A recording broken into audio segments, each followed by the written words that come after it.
Hello नमस्कार प्यारे दोस्तों, आप सभी का स्वागत है आज की इस क्लास में। और आज की इस क्लास का जो टॉपिक होने वाला है वो होने वाला है राज्यों का पुनर्गठन।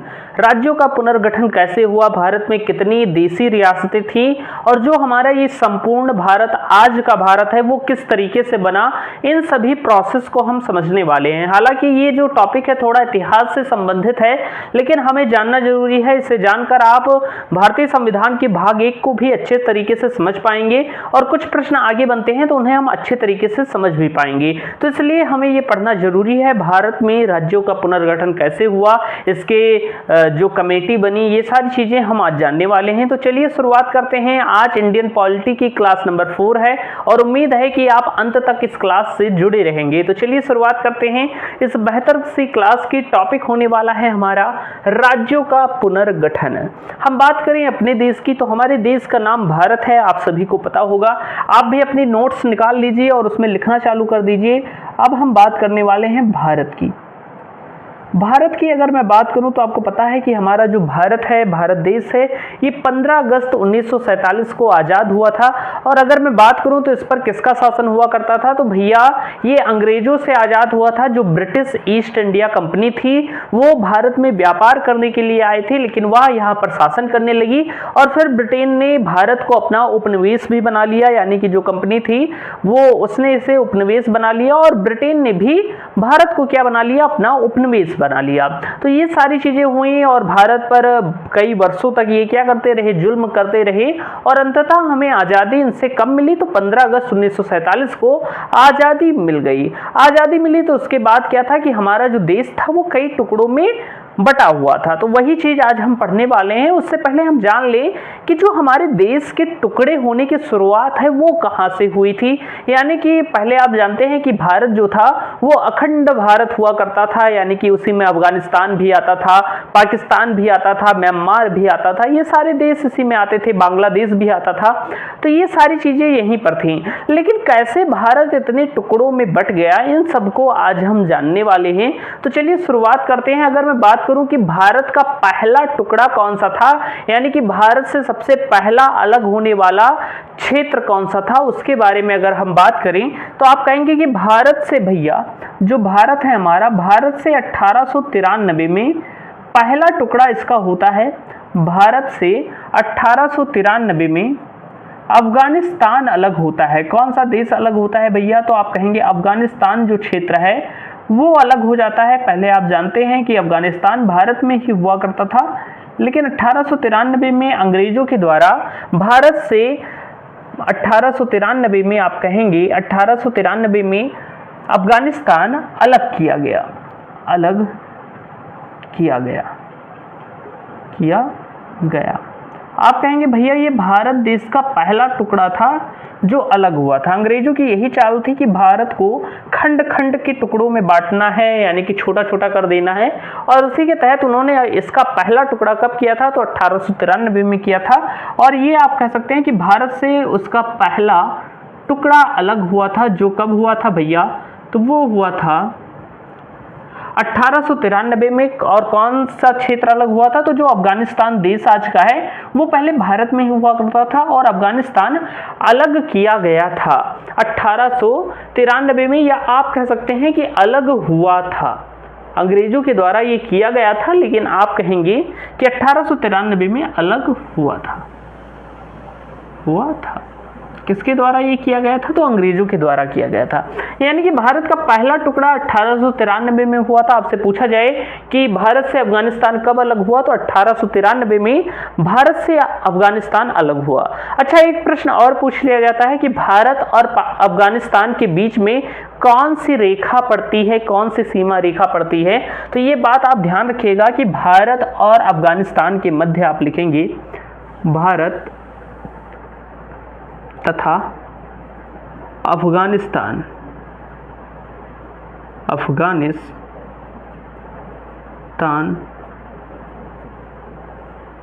के मध्य सीमा रेखा का क्या नाम है, आपसे अक्सर पूछ लिया जाता है। तो आप कहेंगे कि भारत तथा अफगानिस्तान के मध्य सीमा रेखा का नाम है डूरंड रेखा, डूरंड रेखा, ये बात आप ध्यान रखेंगे। डूरंड रेखा किन दो देशों के मध्य में है? तो वो भैया भारत और अफगानिस्तान के मध्य में स्थित है। इसके बाद मैं बात करूं कि भारत का दूसरा टुकड़ा कब हुआ?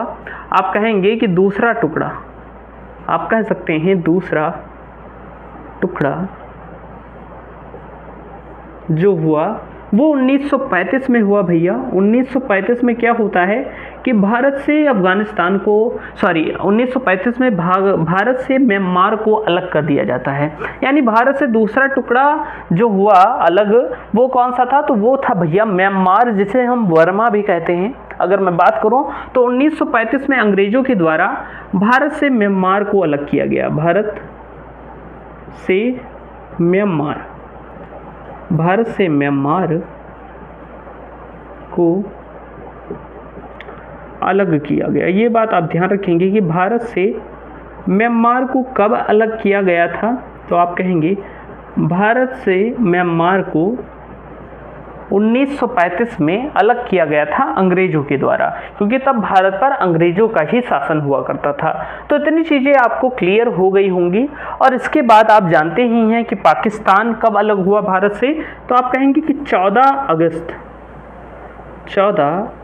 अगस्त 1947। ये ध्यान रखिएगा कि हमारा देश जो है वो 15 अगस्त को आज़ाद हुआ था, और उसी के एक दिन पहले भारत से पाकिस्तान अलग हो गया था। कब अलग हुआ था? तो 14 अगस्त 1947 को भारत से पाकिस्तान अलग हुआ। या आप कह सकते हैं कि भारत पाकिस्तान का विभाजन हुआ। भारत पाकिस्तान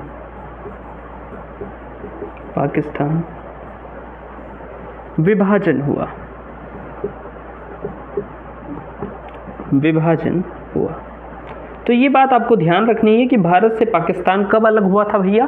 तो आप कहेंगे कि भारत से जो पाकिस्तान था वो 14 अगस्त 1947 को अलग हुआ था। इतनी बातें आपको क्लियर हो गई होंगी। अच्छा, आपसे पूछ लिया जाता है कि भारत और पाकिस्तान के मध्य कौन सी सीमा रेखा है या कौन सी रेखा पड़ती है, आपसे पूछ लिया जाता है।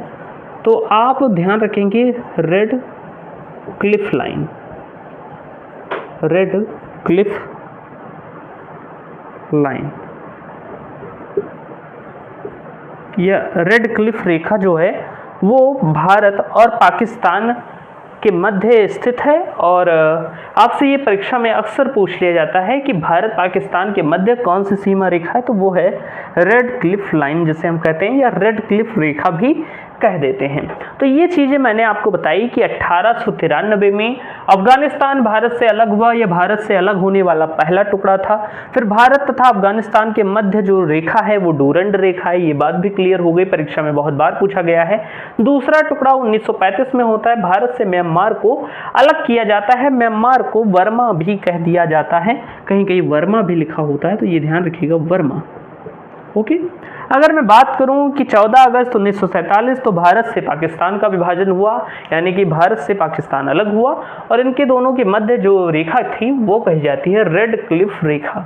इतनी चीज़ें आपको पता चल गई होंगी। अब भैया 15 अगस्त 1947 को, इसके एक दिन बाद क्या होता है कि 15 अगस्त 1947 को भारत आज़ाद होता है। आपको पता होगा कि जो 15 अगस्त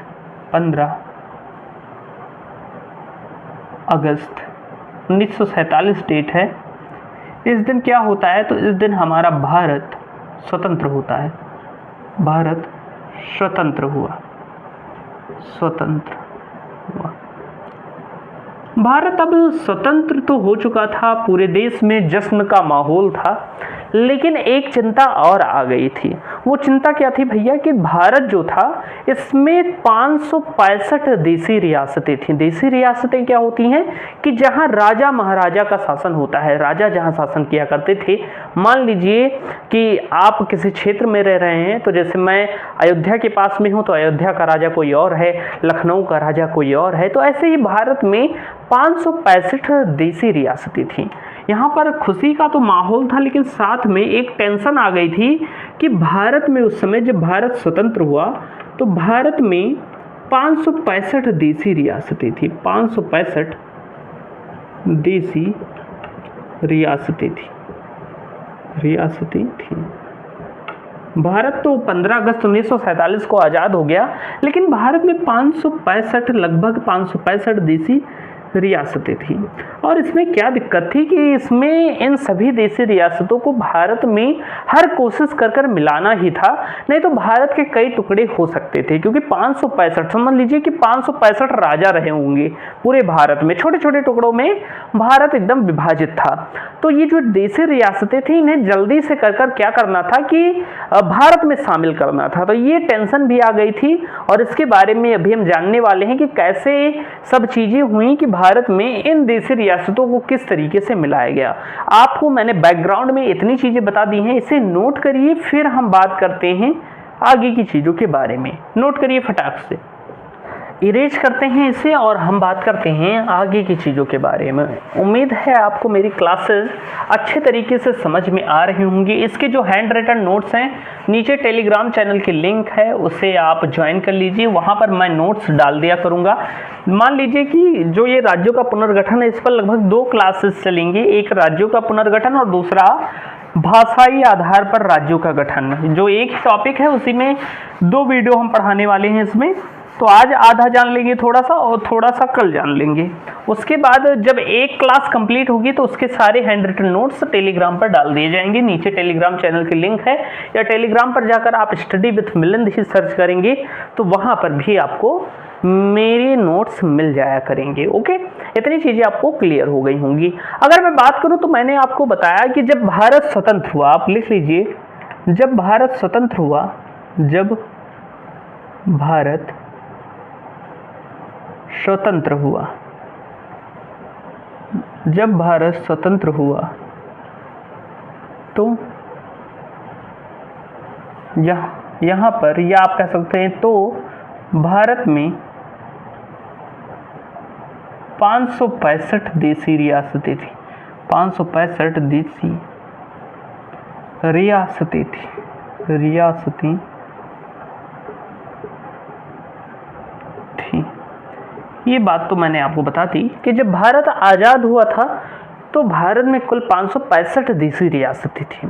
देसी रियासत क्या होती है? जहाँ पर राजा महाराजा का शासन होता है, राजाओं का शासन होता है, उसे हम देसी रियासतें कहते हैं। राजाओं का शासन, इसे हम इंग्लिश में प्रिंसली स्टेट भी कहते हैं। राजाओं का शासन यानी राजा रजवाड़ी जो होते हैं उनको हम क्या कहते हैं? तो उन्हें, उनके शासन स्थल को हम देसी रियासत कहते हैं। अब अगर मैं आगे की बात करूं, मैंने बताया कि जब भारत स्वतंत्र हुआ तो यहाँ पर लगभग 565 देसी रियासतें थीं। अब क्या हुआ कि अंग्रेज बहुत चालाक थे, वो भारत को छोटे छोटे टुकड़ों में बांटना चाहते थे। तो उन्होंने कहा, उन्होंने 3 ऑप्शन दिए इन देसी रियासतों को, यानी कि अंग्रेजों ने इन 565 देसी रियासतों को 3 ऑप्शन दिए थे। भारत तो आज़ाद हो गया, लेकिन अंग्रेजों की ये चाल थी कि भारत और भी छोटे टुकड़ों में बंट जाए। जैसे पाकिस्तान से अलग हुआ है भारत से जो पाकिस्तान अलग हुआ है, वो और चाहते थे कि और टुकड़े हो जाएं भारत के। तो वो उन्होंने क्या चाल चली, उन्होंने कहा कि जो भारत में 565 देसी रियासतें हैं उन्हें 3 ऑप्शन उन्होंने दिए कि या तो आप भारत में मिल जाइए, या तो पाकिस्तान में मिल जाइए, और या तो एक स्वतंत्र देश का निर्माण कर लीजिए। यानी आप कहेंगे, आगे आप लिखेंगे कि इन देसी रियासतों को अंग्रेजों ने 3 ऑप्शन दिए। लिखेंगे कि इन देसी रियासतों को, इन देसी रियासतों को अंग्रेजों ने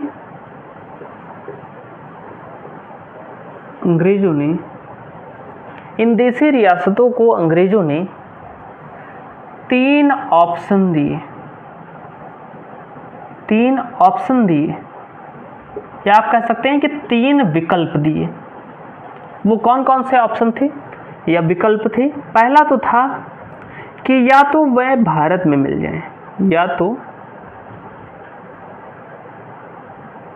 रियासतें, जो देसी रियासतें हैं, या तो रियासतें भारत में मिल जाएं, भारत में मिल जाएं।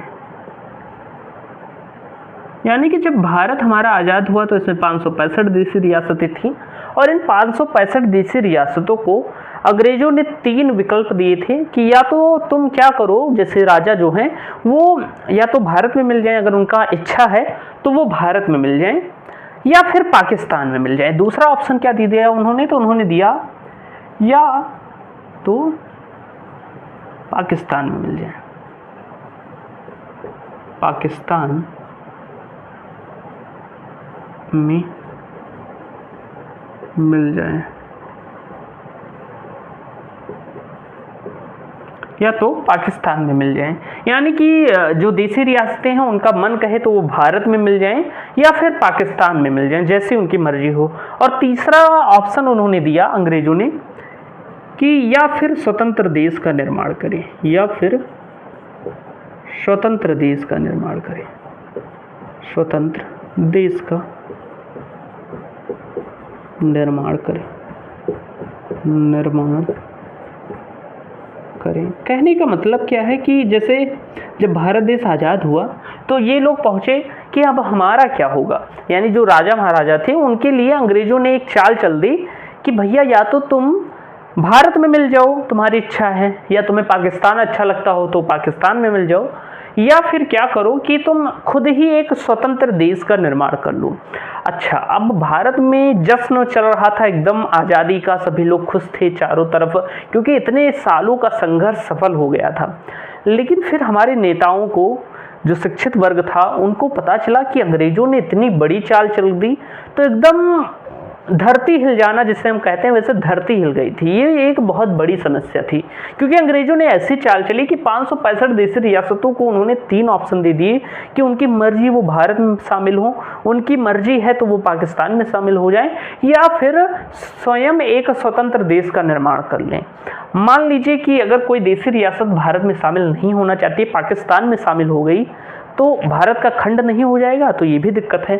अच्छा, कोई देशी रियासत स्वयं स्वतंत्र देश का निर्माण कर लेगी भारत के अंदर, तो आप ये अनुमान लगा सकते हैं कि 565 देशी रियासतें हैं, अगर इसमें 10-20 देशी रियासतें स्वतंत्र हो जाएं तो भारत तो खंडों में टूट जाएगा, ऐसे छोटे छोटे भाग हो जाएंगे। तो इससे बहुत ही चिंता का विषय था। फिर इसके बाद क्या होता है कि एक कमेटी का गठन किया जाता है, या आप कह सकते हैं कि एक ग्रुप बनाया जाता है, या इन राज्यों को या इन देशी रियासतों को भारत में शामिल करने के लिए 3 व्यक्तियों को चुना जाता है, क्योंकि ये एक बड़ी दिक्कत थी। तो इसके लिए क्या किया जाता है कि एक आप कह सकते हैं कि कमेटी का गठन किया जाता है, या आप कहेंगे कि इन देशी रियासतों को, इन देशी रियासतों को, इन देशी रियासतों को भारत में शामिल करने के लिए, भारत में शामिल करने की जिम्मेदारी, करने की जिम्मेदारी 3 व्यक्तियों को दी जाती है, 3 व्यक्तियों को दी जाती है। यानी कि कहा गया कि जल्दी से जल्दी इन देशी रियासतों को कन्विंस कर कर भारत में शामिल करो, नहीं तो भारत के बहुत ज़्यादा टुकड़े हो जाएंगे।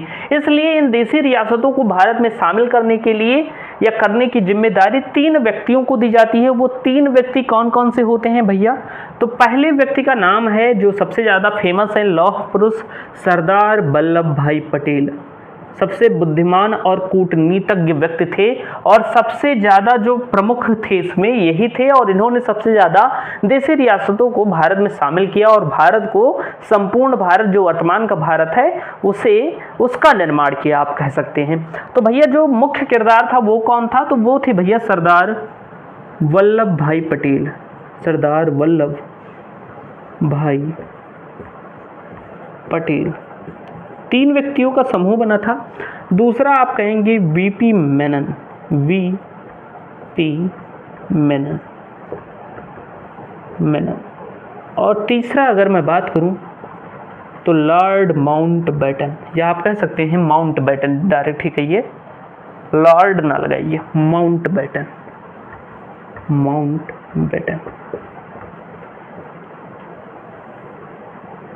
माउंटबेटन, यानी कि 3 व्यक्तियों का क्या था, ये ग्रुप बनाया गया और इनको जिम्मेदारी दी गई कि आप ज़्यादा से ज़्यादा देसी रियासतों को भारत में शामिल करें, या आप इन 565 देसी रियासतों को भारत में शामिल करें।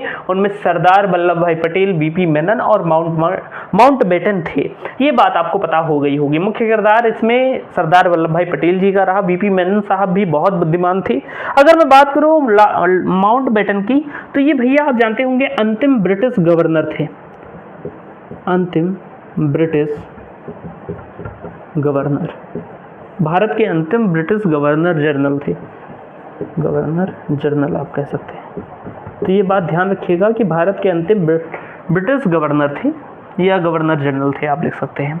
तो ये ध्यान रखिएगा भैया कि ये भारत के अंतिम गवर्नर थे, ये बात आपको ध्यान रखनी है। ओके, अब इसके बाद मैं बात करता हूं आगे की चीज़ों के बारे में। तो इन 3 लोगों को क्या करी गई, जिम्मेदारी दी गई और इन्होंने फिर अपने प्रयास चालू किए सभी रियासतों से मिलना और उनसे कहना कि वो भारत में शामिल हों, उन्हें कन्विंस करना। ये सारी चीज़ें हुई। इसमें जो मुख्य भूमिका थी वो सरदार वल्लभ भाई पटेल जी की थी। तो ये जो 565 देसी रियासतें थी, इनमें से अधिकतर देसी रियासतें मान गई और वो तैयार हो गई भारत में मिलने को। लेकिन 3 देसी रियासतें ऐसी थी जिन्होंने कठिनाइयां खड़ी की और जो भारत में नहीं मिलना चाहती थी। इन 565 देसी रियासतों में से 565 देसी रियासतों में से आप कहेंगे 565 देसी रियासतों में से अधिकतर भारत में शामिल होने को तैयार हो गई। अधिकतर भारत में शामिल होने को तैयार हो गई। शामिल होने को तैयार हो गई। होने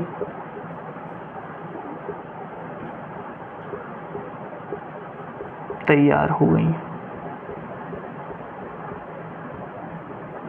परंतु 3 देसी रियासतें जो थी, परंतु 3 देसी रियासतें भारत में मिलने को तैयार न थी। भारत में मिलने को तैयार न थी। मिलने को तैयार न थी। तो ये बात आप ध्यान रखेंगे कि 565 देसी रियासतें जो थी वो इन तीनों व्यक्तियों के द्वारा किसी न किसी द्वारा भारत में शामिल ही कर ली गई, तैयार हो गई, वो मान गई कि वो भारत में शामिल होंगी। लेकिन 3 देसी रियासतें ऐसी थी भैया जो भारत में मिलने को तैयार नहीं थी और उन्हीं के खिलाफ अब क्या होगा, वही सबसे बड़ा सरदर्द बनेगी और उन्हें सरदार वल्लभ भाई पटेल अपनी बुद्धिमत्ता से भारत में शामिल करेंगे। अब हम जान लेते हैं कि वो 3 देसी रियासतों का नाम क्या था जो भारत में शामिल होने से मना कर रही थी। वो नाम आप लिख लेंगे कि पहला नाम आप लिखेंगे जम्मू कश्मीर।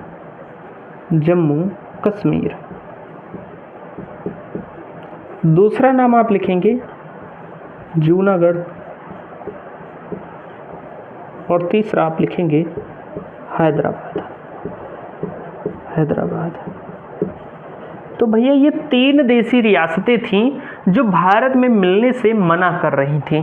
अब इनके बारे में हम अच्छे से जानेंगे अभी आगे। तो आप इसे नोट करिए। इतनी चीज़ें उम्मीद है आपको समझ में आ गई होंगी और इसे नोट करिए। नोट करने का मतलब मैं हट जाता हूं, आप स्क्रीनशॉट ले लिया करिए। वैसे मैं इसके हैंड रिटन नोट्स आपको दे दूंगा, लेकिन आप स्क्रीनशॉट ले लीजिए या लिखना है तो रोक करके लिख लिया कीजिए। ओके, लिखने का मतलब यही होता है जो मैं कहता हूं। तो आप इसे नोट करिए, फिर हम आगे की चीज़ों के बारे में बात करते हैं।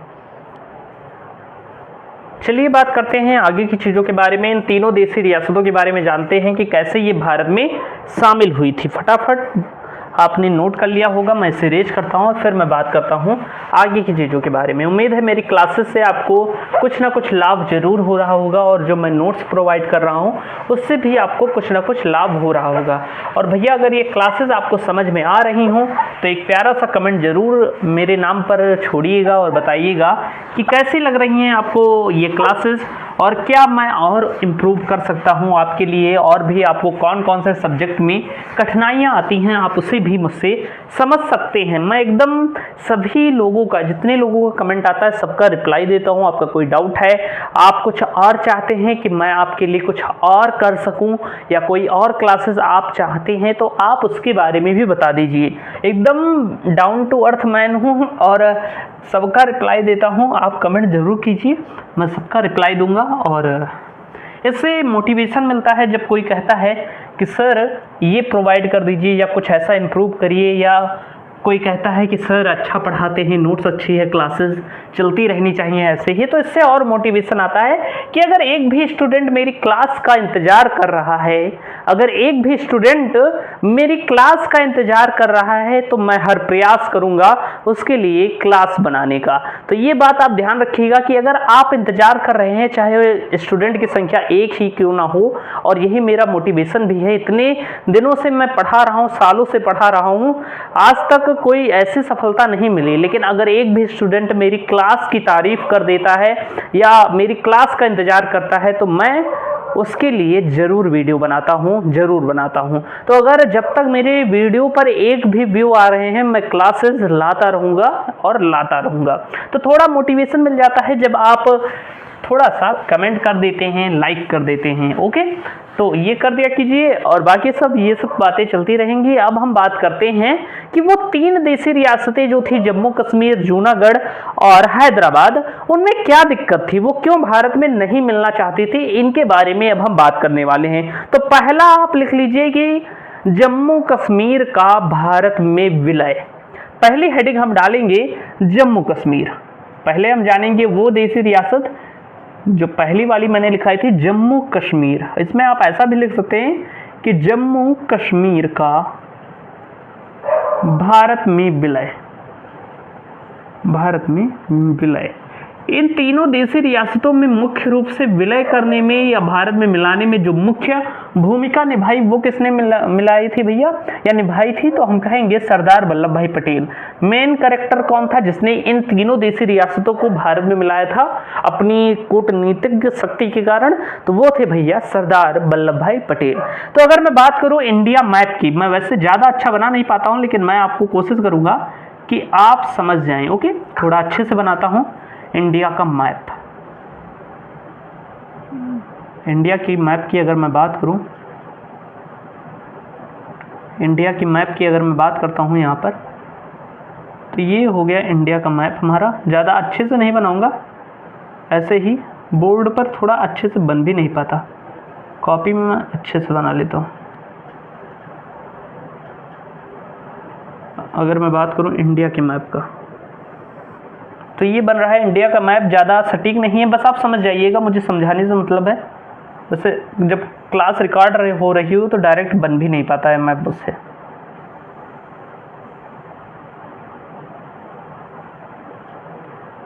चलिए मैं बात करता हूँ इंडिया के मैप की। तो मान लीजिए ये हमारा इंडिया है, प्यारा सा भारत है, और अगर मैं बात करूँ यहाँ पर, तो आप जानते हैं यहाँ पर जो है वो क्या है भैया, तो जम्मू कश्मीर है, जम्मू कश्मीर है। तो ये भैया पहली देसी रियासत थी जो भारत में शामिल होने से मना कर रही थी। दूसरी वाली यहाँ पर थी, हम कह सकते हैं यहाँ पर, जिसका नाम क्या था, तो आप कहेंगे इस देसी रियासत का नाम था जूनागढ़। जूनागढ़ कहाँ पर पड़ता है, तो आप कहेंगे जूनागढ़ पड़ता है गुजरात में। मैंने आपको प्राचीन इतिहास में पढ़ाया भी था, एक अभिलेख आता है जूनागढ़ अभिलेख, जिसे रुद्रदामन ने जारी करवाया था। उससे परीक्षा में बहुत ज़्यादा प्रश्न पूछे जाते हैं। तो ये वही वाला जूनागढ़ है, स्थान है गुजरात में। अगर मैं बात करूँ तो यहाँ पर लगभग आता है क्या भैया, तो यहाँ पर आता है हैदराबाद। तो ये भैया यही 3 देसी रियासतें थीं जो भारत में मिलने से मना कर रही थी। मैंने सोचा कि आपको मैप में एक बार बता दूं क्लियर। ओके, तो ये चीज़ें हो गई, मैं इरेज कर देता हूं मैप को। अब हम बात करते हैं जम्मू कश्मीर का भारत में विलय कैसे हुआ, यानी कि ये जो पहली देसी रियासत थी जम्मू कश्मीर, ये मना कर रही थी भारत में शामिल होने से, लेकिन आज आप जानते हैं कि ये भारत में ही है, तो कैसे ये भारत में शामिल हुई। तो अगर मैं बात करूँ जम्मू कश्मीर की, तो भैया ये जो जम्मू कश्मीर था, यहाँ के एक राजा थे। इनके राजा का क्या नाम था भैया, तो इनके राजा का नाम था हरि सिंह। हरि सिंह राजा का नाम था, और ये कहाँ के शासक थे, तो आप कहेंगे हरि सिंह जम्मू कश्मीर के शासक थे, जम्मू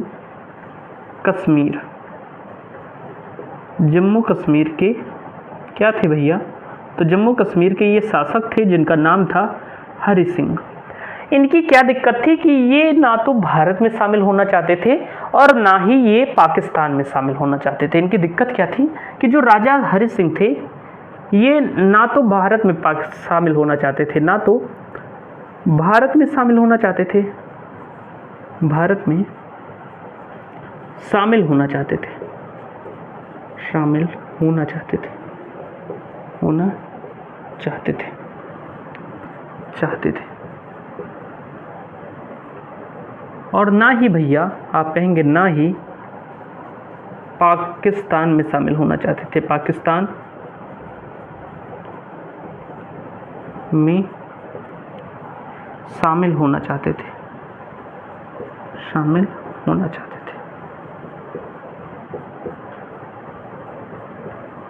थे।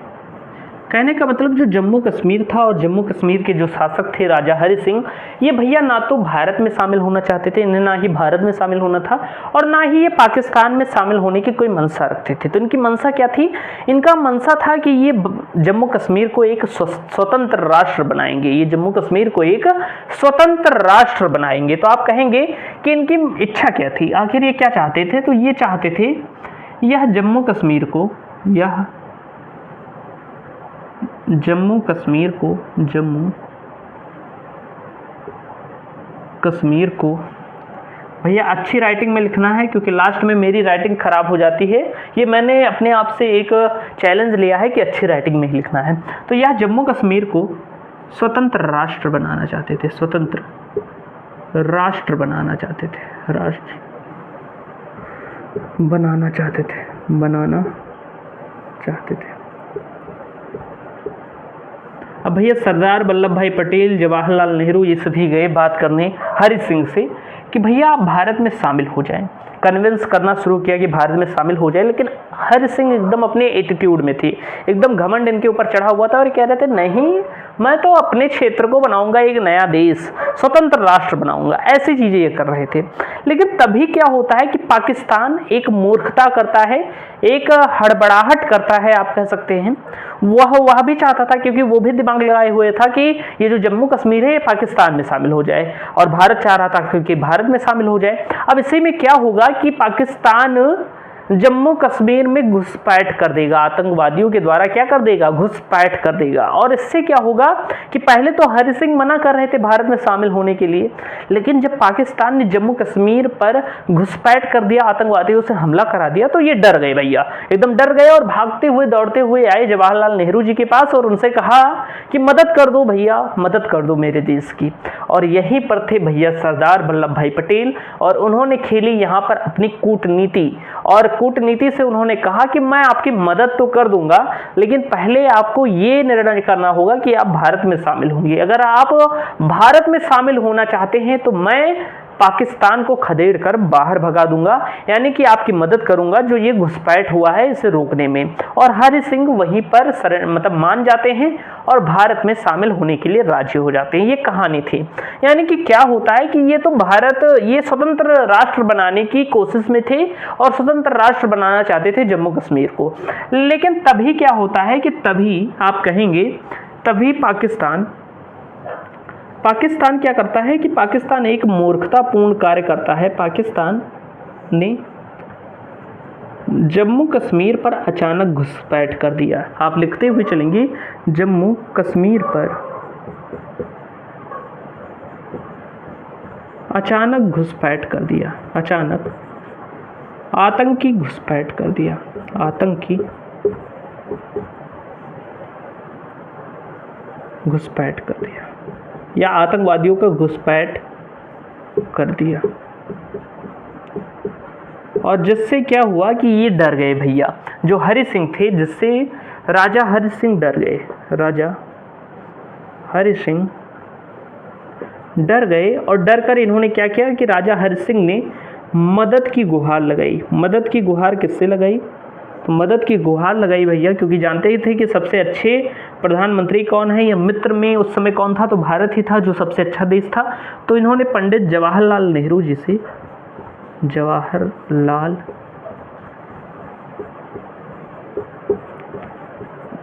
नेहरू जी से गुहार लगाई, इनसे मदद मांगी। राजा हरि सिंह ने पंडित जवाहरलाल नेहरू जी से क्या मांगी, मदद मांगी कि मेरी मदद कर दो, क्योंकि पाकिस्तान ने मेरे राज्य में घुसपैठ कर दिया है। और इसी बीच चाहते हैं कौन भैया, तो इसी बीच आते हैं सरदार वल्लभ भाई पटेल।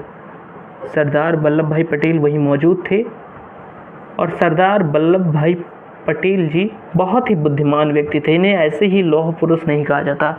तो ये बहुत ही बुद्धिमान व्यक्ति थे, और इन्होंने राजा हरि सिंह से एक कूटनीति खेली, या आप कहेंगे अपनी कूटनीति बुद्धि का प्रयोग किया।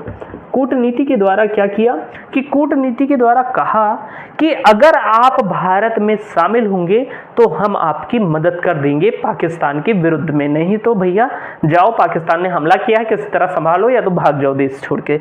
तो भैया यहाँ पर बुद्धि लगाई सरदार वल्लभ भाई पटेल ने, और सरदार वल्लभ भाई पटेल ने कहा कि पटेल जी ने कहा, आप कहेंगे पटेल जी ने कहा, सरदार वल्लभ भाई पटेल जी ने कहा किससे कहा भैया, तो आप कहेंगे हरि सिंह से कहा हरि सिंह, यदि तुम भारत में शामिल हो जाओ, भारत में शामिल हो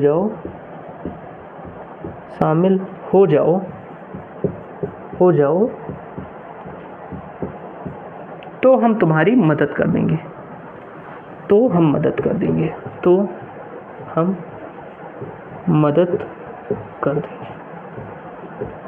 तो ये चीज़ें हुई भैया, शॉर्ट में मैं लिख रहा हूँ, आप समझ जाइएगा कि मैंने आपको बताया कि जो ये जम्मू कश्मीर था, इसके राजा हरि सिंह थे, और ये जम्मू कश्मीर के शासक हुआ करते थे। ये ना ही भारत में मिलना चाहते थे और ना ही भैया ये पाकिस्तान में मिलना चाहते थे। लेकिन तभी पाकिस्तान ने जम्मू कश्मीर पर क्या किया, अचानक घुसपैठ कर दिया था। ये अपने राज्य को स्वतंत्र राष्ट्र बनाना चाहते थे, एक नया देश बनाना चाहते थे।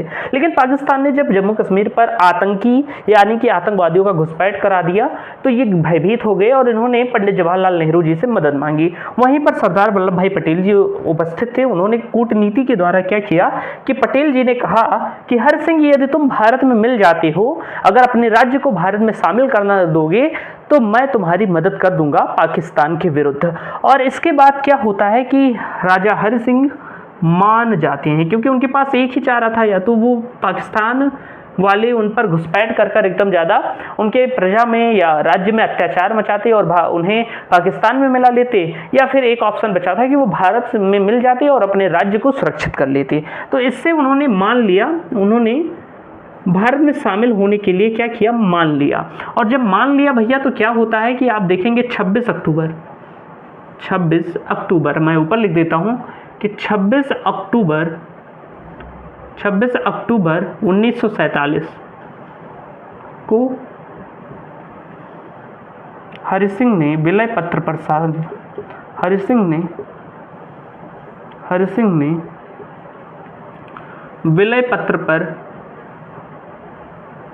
विलय पत्र पर हस्ताक्षर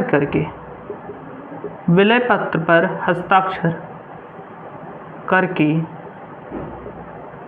जम्मू कश्मीर को भारत में शामिल किया। जम्मू कश्मीर को भारत में शामिल किया,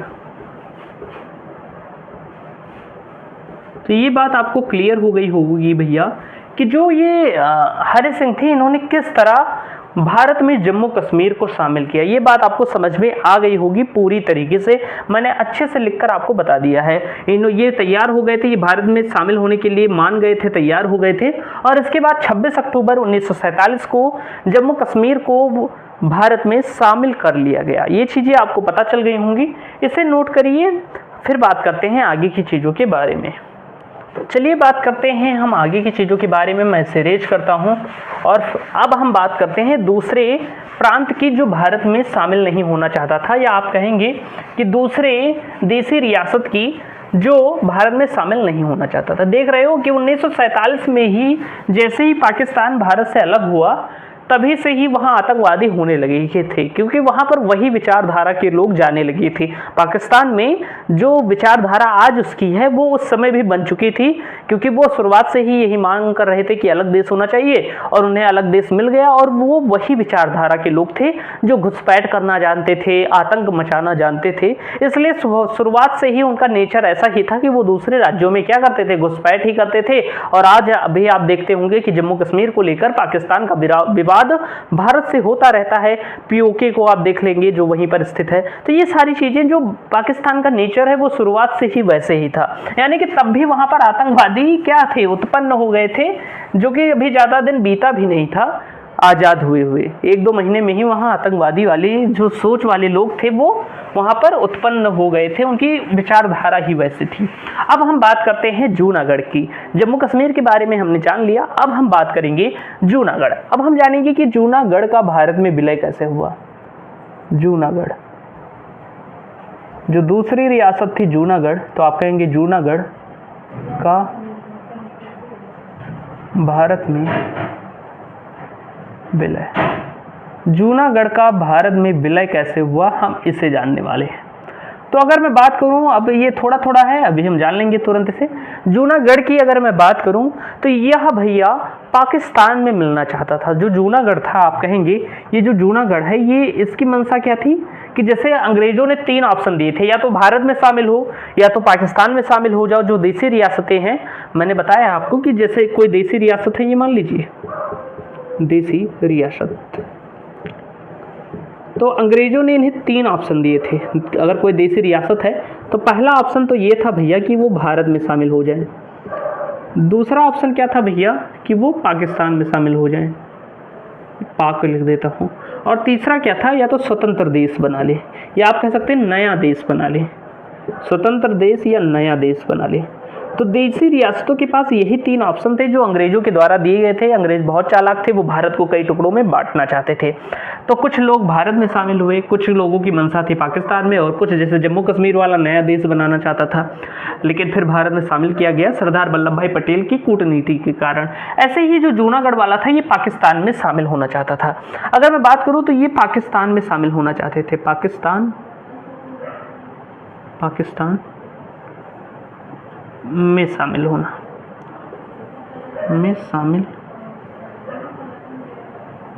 चाहते थे, पाकिस्तान में शामिल होना चाहते थे। तो ये आप लिख लेंगे कि जो जूनागढ़ देसी रियासत थी वो पाकिस्तान में क्या होना चाहती थी, शामिल होना चाहती थी। अब भैया जब इन्होंने ऐसा कहा तो सरदार वल्लभ भाई पटेल तुरंत यहाँ पर गए क्या करने, इनसे मिलने। यानी कि जूनागढ़ के जो शासक थे उनसे मिलने गए कौन, तो सरदार वल्लभ भाई पटेल। तो भैया जूनागढ़ गए सरदार वल्लभ भाई पटेल, सरदार वल्लभ भाई पटेल, वल्लभ भाई पटेल कहाँ गए, तो भैया जूनागढ़ मिलने गए। वहाँ के शासक थे, क्योंकि उनके शासक की बहुत ज़्यादा इच्छा हो रही थी कि पाकिस्तान में वो मिलना चाहते थे। उन्हें लगता था कि पाकिस्तान में जन्नत है, वो जन्नत है और वहाँ तुरंत स्वर्ग की प्राप्ति हो जाएगी, वो एकदम जन्नत है। लेकिन उन्हें ये नहीं पता था कि वो जन्नत नहीं है, एकदम खत्म ही है। लेकिन वो भैया, उनका अलग ही प्रेम था पाकिस्तान से, तो वो पाकिस्तान में शामिल होना चाहते थे। तो भैया हमारे जो सुपर हीरो थे सरदार वल्लभ भाई पटेल, वो पहुंच गए जूनागढ़ और उन्होंने कहा, अच्छा तुम पाकिस्तान में शामिल होना चाहते हो? तो उन्होंने कहा हाँ, मैं पाकिस्तान में शामिल होना चाहता हूँ। तो सरदार वल्लभ भाई पटेल ने कहा कोई बात नहीं, जाओ शामिल हो जाओ, मैं रोक नहीं रहा हूँ तुमसे, लेकिन मैं तुमसे एक बात कह रहा हूँ कि तुम पाकिस्तान में तो शामिल होना चाहते हो, लेकिन एक बार अपनी जनता से तो पूछ लो कि वो कहाँ शामिल होना चाहती है। यानी कि वहाँ पर भी कूटनीति का प्रयोग किया सरदार वल्लभ भाई पटेल ने। सरदार वल्लभ भाई पटेल ने जूनागढ़ के शासक से कहा कि तुम्हें शामिल होना है, जहाँ पर शामिल हो सकते हो, तुम्हें एकदम स्वतंत्र हो, जो तुम्हारा जो मन कहे वहाँ पर शामिल हो जाओ, लेकिन शामिल होने से पहले एक बार अपनी जनता से तो पूछ लो कि वो भारत में रहना चाहती है या पाकिस्तान में रहना चाहती है। तो जूनागढ़ के शासक ने कहा अच्छा तो पूछ लेता हूँ। उन्हें लगता था कि वो वहाँ की जनता भी क्या कर रही है कि वो भी पाकिस्तान में शामिल होना चाहती है, वो मान गए, तैयार हो गए, ठीक है हम जनता से पूछेंगे कि वो कहाँ पर शामिल होना चाहती है। और भैया सरदार वल्लभ भाई पटेल के द्वारा वहाँ पर क्या कराया जाता है, तो वहाँ पर इनके द्वारा कराया जाता है, जूनागढ़ में इनके द्वारा कराया जाता है जनमत संग्रह। जनमत संग्रह कराया जाता है। जनमत संग्रह जिसे हम रेफरेंडम कहते हैं। रेफरेंडम की अगर मैं बात करूं आवाज़ थोड़ा दिक्कत है, सॉरी माफ़ करिएगा। अगर मैं बात करूं तो ये सरदार पटेल के द्वारा यहाँ पर किया जाता है जनमत संग्रह। जनमत संग्रह, जनमत संग्रह यानी कि आप कह सकते हैं मतदान कराया जाता है, जनता के द्वारा मतदान कराया जाता है। मतदान किस बात का कराया जाता है, वोटिंग कराई जाती है। आप कह सकते हैं कि यहाँ पर वोट डलवाया जाता है, वोटिंग कराई जाती है। किस लिए वोटिंग कराई जाती है कि वहाँ की जनता भारत में रहना चाहती है या पाकिस्तान में रहना चाहती है। ये वोटिंग किस लिए होती है, तो या तो भैया भारत में रहना है, जनता भारत में रहना चाहती है या पाकिस्तान में रहना चाहती है, इसलिए वोटिंग कराई जाती है।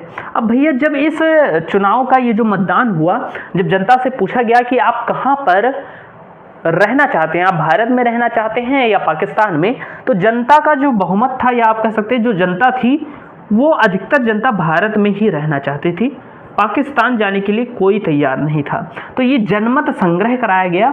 और भैया इसी जनमत संग्रह के द्वारा, क्योंकि जनता चाहती थी भारत में रहना, आप कहेंगे कि जूनागढ़ की जनता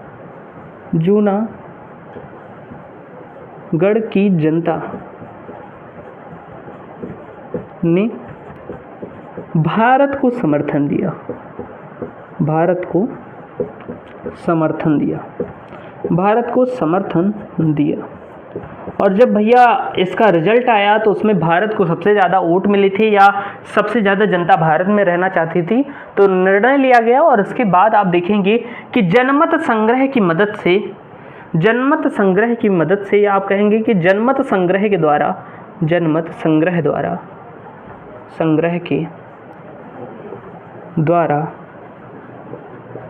जूनागढ़ को 9 नवंबर 1947 को भारत में शामिल किया गया।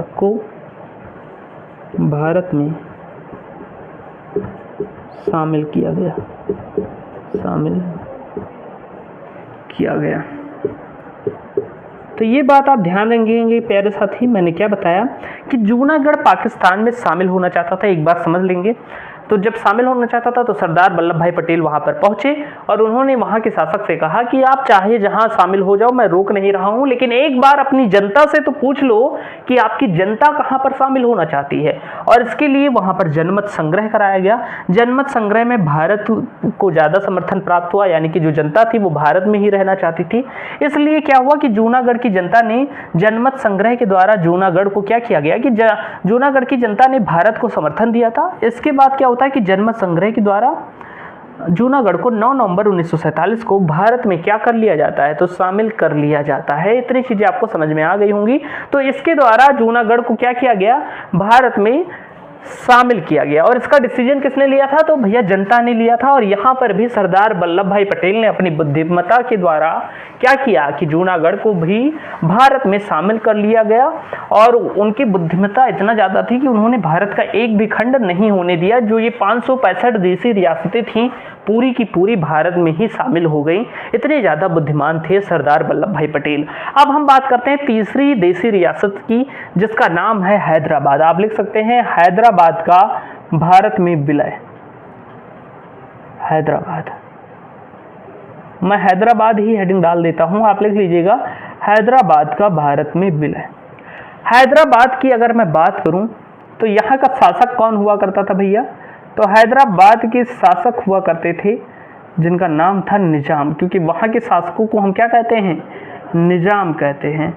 तो भैया ये जो निजाम महोदय थे ये भारत में शामिल होना नहीं चाहते थे। इन्हें पाकिस्तान से अलग ही प्रेम था, जैसे जूनागढ़ वाले को था, तो इन्हें बहुत ज़्यादा प्रेम था। लेकिन ये अथाह प्रेम करते थे, यानी कि एकदम मोहब्बत हो गई थी पाकिस्तान से इनको। इन्हें लगता था कि वही जन्नत है और सब क्या है, नरक है, शमशान है। जन्नत कहाँ है, तो जन्नत सिर्फ पाकिस्तान में है, इन्हें ये लगता था। और सबसे ज़्यादा कठिनाई किसने दी थी, तो इन्होंने ही दी थी। यानी कि सबसे ज़्यादा कठिनता से भारत में किसे शामिल किया गया था, तो हैदराबाद को ही शामिल किया गया था, क्योंकि इनका एकदम मन था कि ये पाकिस्तान में ही शामिल होना चाहते थे। अब भैया हैदराबाद यहाँ पर है भारत के बीचों बीच में, मान लीजिए ये भारत है, तो भारत में यहाँ पर है हैदराबाद और यहाँ है पाकिस्तान मान लीजिए। तब ये कैसे हो जाता, ये भी होता कि अगर किनारे बाउंड्री होती तो भी मान लेते कि बहुत हट कर रहा है तो उधर शामिल कर लो। अब तुम्हारे चारों ओर भैया भारत है और तुम शामिल होना चाहते हो पाकिस्तान में, तो कैसे शामिल हो जाओगे? ना कुछ आ जा सकता है, हवा यात्रा से ही सब कुछ होगा, चारों तरफ से तुम भारत में ही घिरे हो, तो कैसे तुम शामिल हो सकते हो? इसीलिए इन्हें जबरदस्ती भारत में शामिल किया गया, क्योंकि तब दिक्कत हो जाती है। अब यहाँ पर भी हो जाते, ये एक तो बंगाल वाला था ही जो पाकिस्तान का ही हिस्सा था, बाद में वो अलग देश बन गया।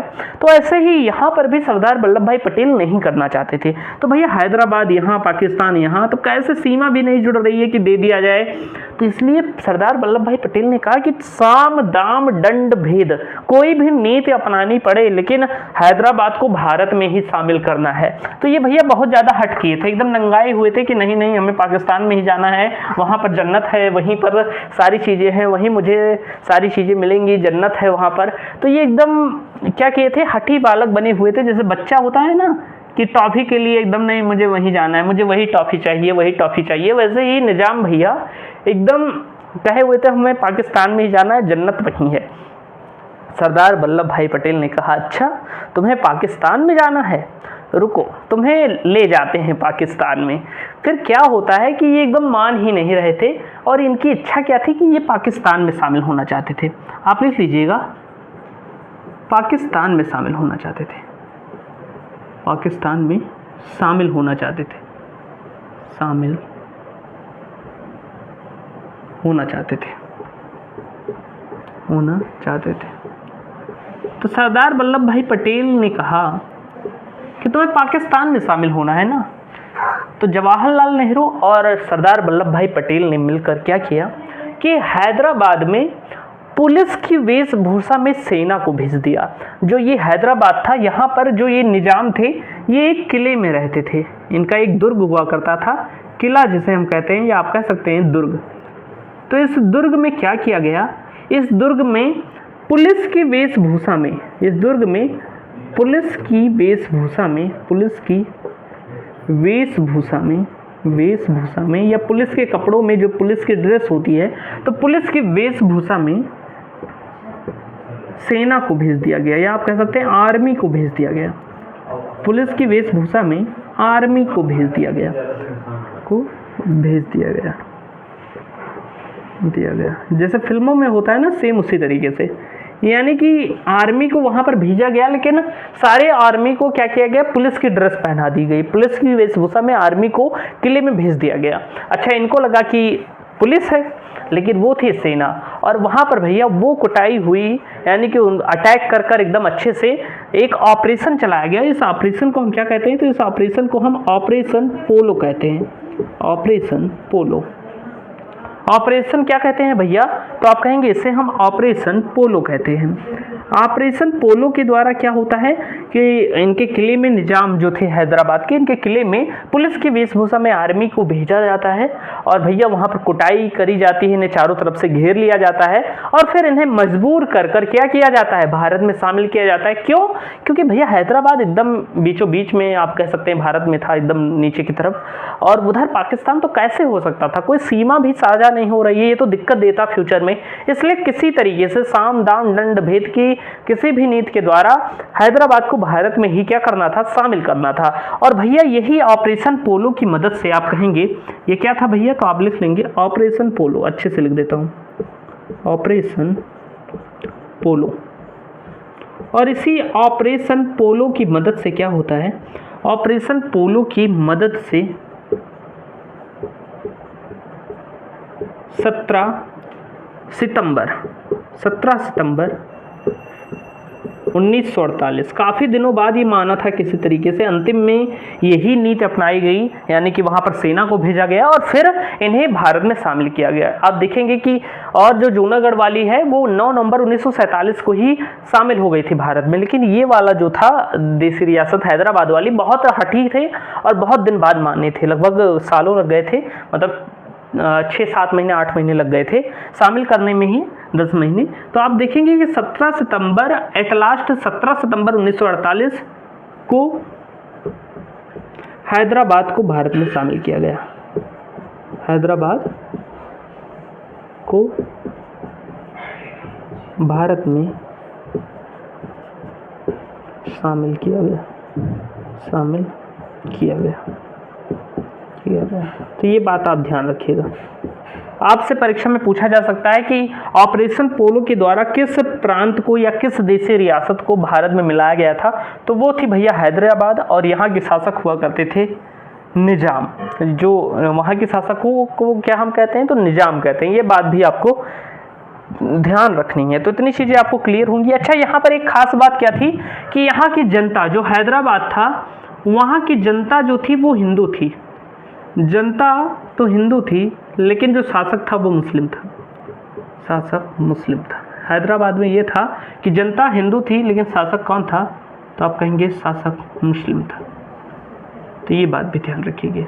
तो इन सब के तहत 17 सितंबर 1948 को आखिरकार हैदराबाद को भी भारत में क्या किया गया, 17 सितंबर 1948 को भारत में हैदराबाद को भी शामिल कर लिया गया। इतनी चीज़ें आपको समझ में आई होंगी। राज्यों का पुनर्गठन में हम इतनी चीज़ें समझ चुके हैं, लेकिन अभी थोड़ी चीज़ें और बाकी हैं, जैसे कि भाषाई आधार पर राज्यों का गठन कैसे हुआ, वो इसी का टॉपिक है, उसे हम अगली क्लास में पढ़ेंगे। ज़्यादा लॉन्ग नहीं करेंगे वीडियो। उम्मीद है आज की यह क्लास आपको पसंद आई होगी, और अगर कोई गलती हो जाया करे, भूल चूक वैसे माफ़ करनी चाहिए, अगर कहीं पर कोई गलती हो जाया करे तो आप कमेंट में ज़रूर बता सकते हैं। और उम्मीद है आज की यह क्लास सही होगी, आप सभी को पसंद आया होगा ये लेक्चर। मिलते हैं अगली वीडियो में, तब तक के लिए जय हिंद।